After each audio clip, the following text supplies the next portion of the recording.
My name is Joe Ruffini. I'm founder and principal consultant for JPR and Associates, LLC in Colorado Springs. My involvement with counter-terror, safety, and security really goes back to my early days in the Army, starting in 1974 when I was serving in Mannheim, Germany, and the big terror threat over there was a German group called Baader-Meinhof. And then on exchange with the British Army again in Germany in the late 80s, the problem was the Irish Republican Army and the many attacks that they were perpetrating throughout Germany, Belgium, and the rest of Europe. So my interest and study of terror really goes back several decades.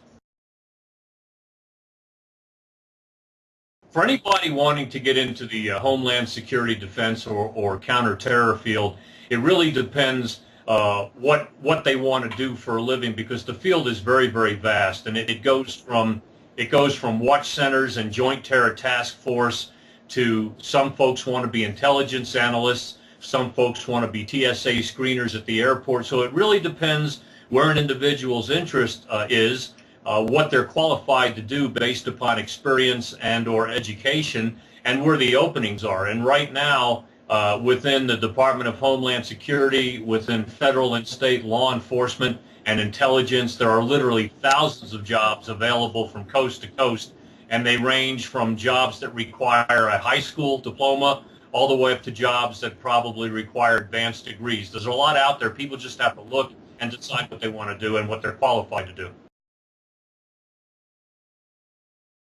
Homeland Security is literally tens of thousands of men and women working from the local level all the way up through the federal level. And some of the more common jobs that support Homeland Security, at your local area, naturally you have law enforcement. Every city and county normally has an emergency manager.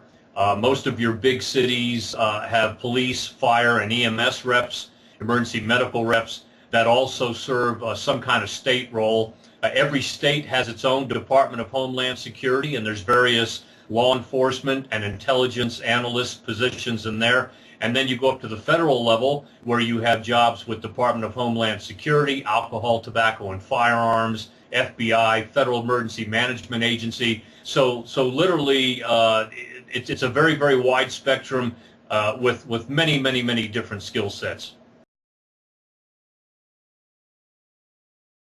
And education is very, very important. Let me say continuing education is very important, because even with as much reading as folks that do counterterror and Homeland Security like myself do all the time, there's so much information out there, and the world is changing so quickly, as we witnessed this month in Egypt and Bahrain, in Tunisia, and now what's going on in Libya, that education is extremely important. And whether you do that formally with additional college courses or advanced degrees, or whether an individual does that on his or her own, the important thing is continuing education is absolutely vital if you're going to remain on the cutting edge and remain competitive in this field.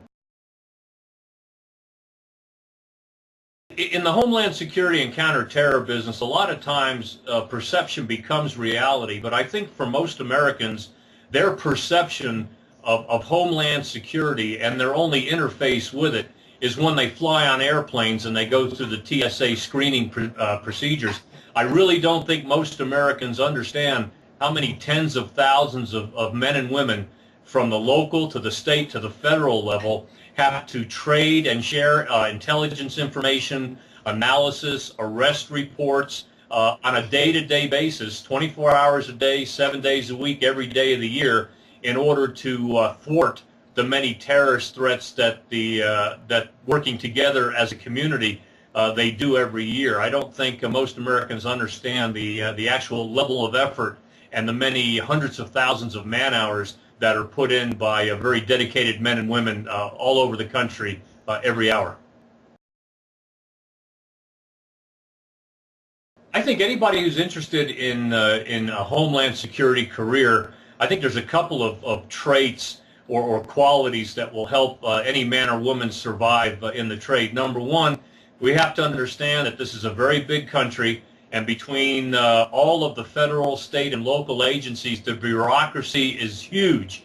And within a bureaucracy, ideas and innovation have a hard time of working their way up and getting approved very, very quickly. So I think anybody that wants to go into a Homeland Security career, I think a thing you need to have is patience. You need to understand the bureaucracy. You need to figure a way, the best way to legally work through the bureaucracy. And I think the big thing is you can't get discouraged easily. A lot of times in this immediate information environment, good ideas, just like information, have a shelf life. And the disturbing thing when you try and work a good idea through the bureaucracy is many, many times by the time it gets through all the levels of approval and gets approved, it may be 30 or 60 or 90 days since the person had the original idea, and because things have changed in the world, it's no longer a viable plan. And that tends to get discouraging. So you have to have what I call stick-to-itness and an ability to keep your morale up and just keep plugging through. I think the only thing that really surprised me was when the Department of Homeland Security was created, and amidst all of the new terror threats and challenges that we had, we actually managed to stand up the largest bureaucracy since this country has done in the 1940s. And it was really surprising to me that we didn't take all that money and just put it into organizations that already existed that could protect this country. We already had an intelligence community. We already had border and customs. We already had alcohol, tobacco, and firearms. We had the FBI. I don't think we needed another bureaucracy to complicate matters. I think we just needed to put the money down where the rubber meets the road, hiring more people, better education, and the best technology. But I don't have any control over that, so you work with what you have.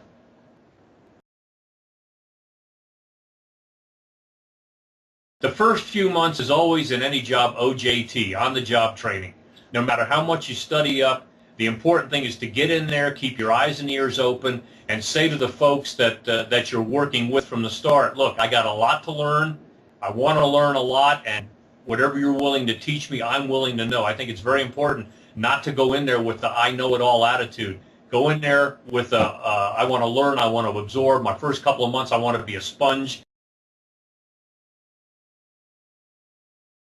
Technology has impacted greatly in Homeland Security. I mean, since 9/11, we've come a long way in everything from body scanners that you now find in a lot of the airports to our ability to X-ray containers that come off of ships and scan these containers for nuclear, biological, chemical, or radiological threats.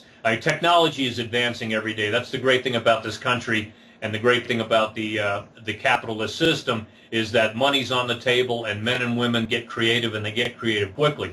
I think where we always need to be cautious is we have to remember that as good as technology is, it's the gray matter up here that really has to put it all together. And I think all too often, whether it's fighting wars in Afghanistan and Iraq or applying technology to Homeland Security, I think people have a tendency to rely on the technology sometimes too much without putting the thought processes behind it. So again, it's important to remember technology is good.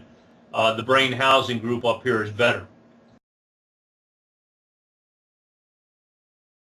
So the future of Homeland Security really depends on several things. It depends on the advance of technology. It depends on federal, state, and local funding. And it also depends on the threats, because the asymmetric nature of the terrorist threat changes all the time. And I think what the future of Homeland Security needs to be is that we as a nation in the Homeland Security business need to be more proactive. We're very reactive. Something happens and we change our policies or our procedures or our technology or our techniques. I think it's time to get a step up on the enemy and be a little bit more proactive, predict where they're going to go, and be able to match one-on-one in real time our defenses versus their offensive capabilities. My advice to any aspiring student or man and woman that want to enter a Homeland Security career or go from a current career midlife to a different career is, if you're going to go into the Homeland Security business, go into it with the mindset that every man and woman in Homeland Security is important, and that at any one time in this asymmetric war against terrorists, one man or woman with the right analysis, the right thought, the right idea can put into motion a process that thwarts a plot and saves lives. So to anyone going in the Homeland Security business, if you're not going to be serious about it every day and take it seriously, then probably you ought to do something else, because this is a deadly serious game, and we need all the men and women in here that are really at the top of their game every day.